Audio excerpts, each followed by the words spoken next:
Assalamualaikum warahmatullahi wabarakatuh. Saya Melani Tritantriani, mahasiswi STIT Islamic Village semester 4.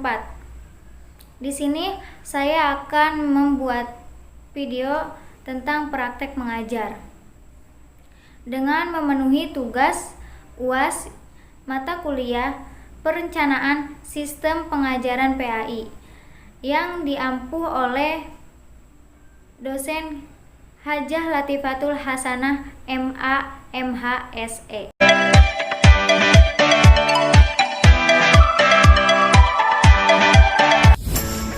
Assalamualaikum warahmatullahi wabarakatuh. Waalaikumsalam warahmatullahi wabarakatuh. Gimana kabarnya hari ini? Alhamdulillah luar biasa, Allahu Akbar. Baik, sebelum memulai pelajaran pada hari ini, alangkah baiknya kita membaca doa terlebih dahulu. Berdoa dimulai.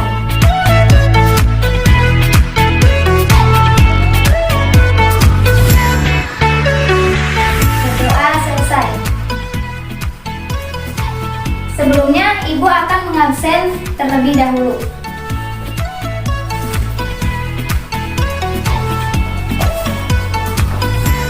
Fania Wilda Winona. Hadir, Bu. Nah, sekarang baju dan kerudungnya tolong dirapikan. Duduknya geser sedikit. Baik, sebelum mulai materi pada hari ini, sebelumnya Ibu akan menayangkan sebuah video. Kalian simak dengan baik.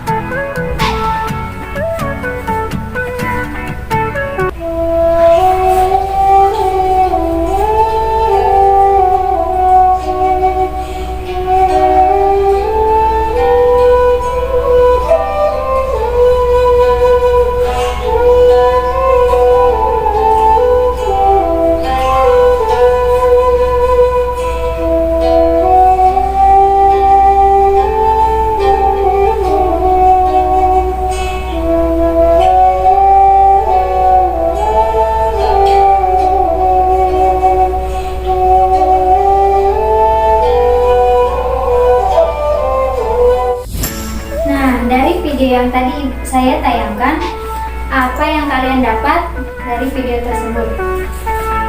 Siapa yang bisa menyimpulkan dari video tersebut? Saya, Bu. Ya. Jadi di situ ada 4 khulafaur rasyidin, yaitu Abu Bakar As-Siddiq, Umar bin Khattab, Utsman bin Affan, Ali bin Abi Thalib. Dan hari ini kita akan membahas tentang Sejarah perkembangan Islam pada masa Khulafaur Rasyidin. Nah, betul. Pada hari ini kita akan membahas tentang sejarah perkembangan Islam pada masa Khulafaur Rasyidin. Nah, apa itu Khulafaur Rasyidin? Jadi, Khulafaur Rasyidin ini adalah 4 sahabat. Di antaranya yaitu adalah Abu Bakar As-Siddiq, Umar bin Khattab, Utsman bin Affan, Ali bin Abi Thalib. Nah, yang pertama yaitu Abu Bakar As-Siddiq. Abu Bakar As-Siddiq ini lahir tidak lama dari Nabi Muhammad Sallallahu Alaihi Wasallam. Beliau adalah sahabat Nabi dari sebelum Islam sehingga memasuki Islam, dan beliau adalah sahabat yang sangat erat. Abu Bakar As-Siddiq ini banyak para penduduk Mekah yang menjuluki bahwa dirinya itu adalah Islam. Ketika Nabi Muhammad SAW wafat, beliau tidak sama sekali menitipkan pesan atau memberikan pesan kepada penduduk Mekah tersebut. Maka dari itu, Abu Bakar As-Siddiq ditunjuk langsung untuk menjadi khalifah pertama yang menggantikan setelah Nabi Muhammad SAW wafat. Kepemimpinan Abu Bakar As-Siddiq ini adalah seorang pemimpin yang adil dan bijaksana dan tegas selama hayat masa-masa kepemimpinan Khulafaur Rasyidin. Beliau patut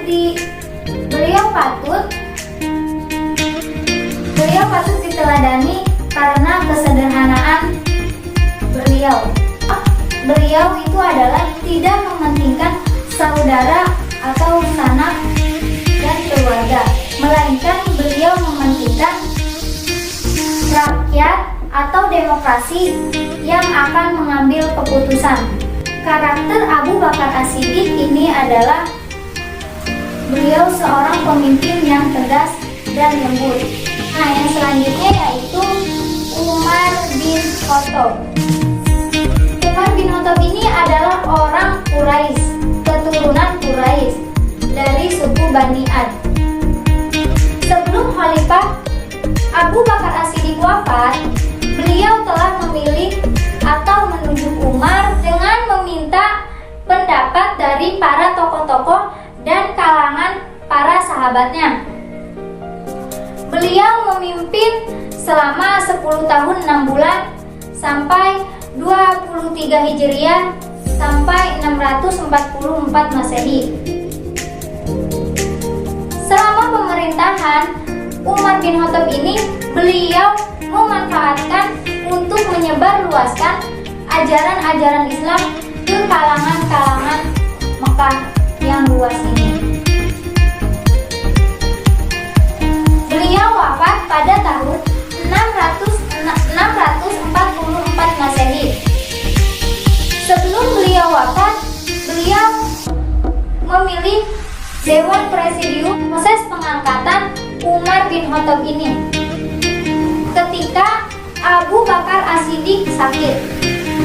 Nah, maka dari itu Umar bin Khattab ini diangkat atau untuk menggantikan khalifah setelah Abu Bakar As-Siddiq ini. Saya yakin bahwa Umar bisa yang tepat untuk menjadi pemimpin.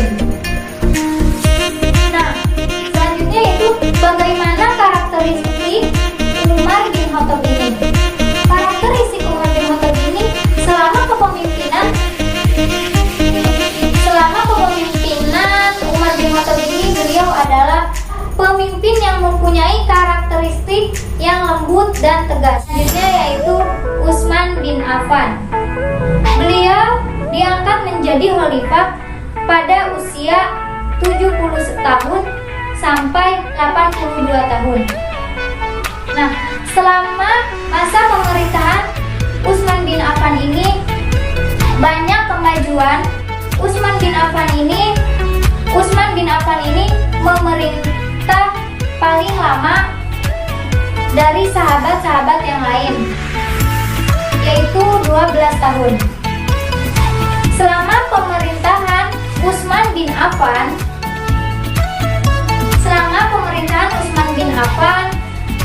banyak kemajuan. Proses pengangkatan Utsman bin Affan ini ketika hari Rabu waktu subuh 3 Hijriah. Dalam kondisi ini beliau mempunyai karakter yang sangat diperlukan. Nah, selanjutnya yaitu Ali bin Abi Thalib.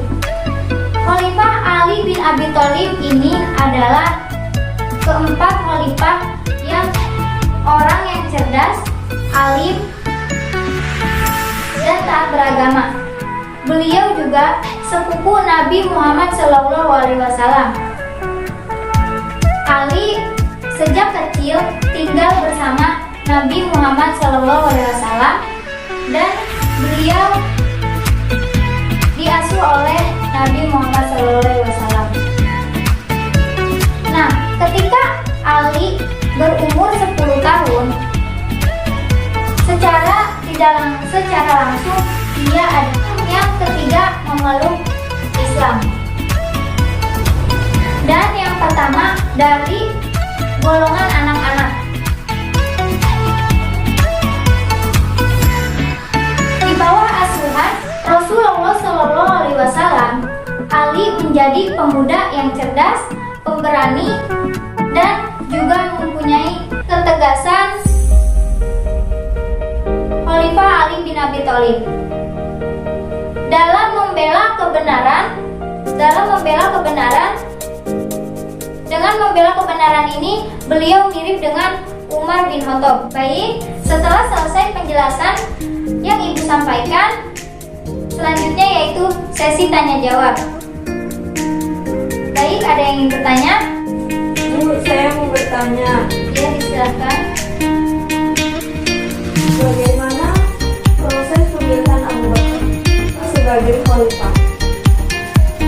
Nah, jadi proses pemilihan Abu Bakar menjadi sebagai khalifah yaitu adalah setelah Rasulullah Shallallahu Alaihi Wasallam wafat. Nah, maka dari itu beliau ditunjuk langsung oleh para masyarakat Mekah. Nah, baik, sebelum mengakhiri pelajaran pada hari ini, sebelumnya Ibu akan memberikan tugas terlebih dahulu.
Materi hari ini. Kepemimpinan Khulafaur Rasyidin.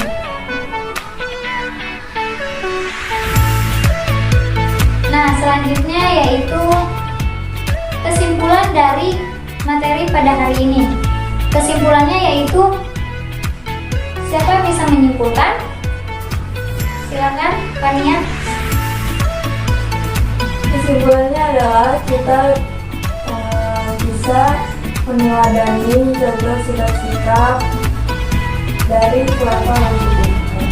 Nah, jadi kesimpulan dari teori hari ini yaitu kita bisa meneladani sikap-sikap Khulafaur Rasyidin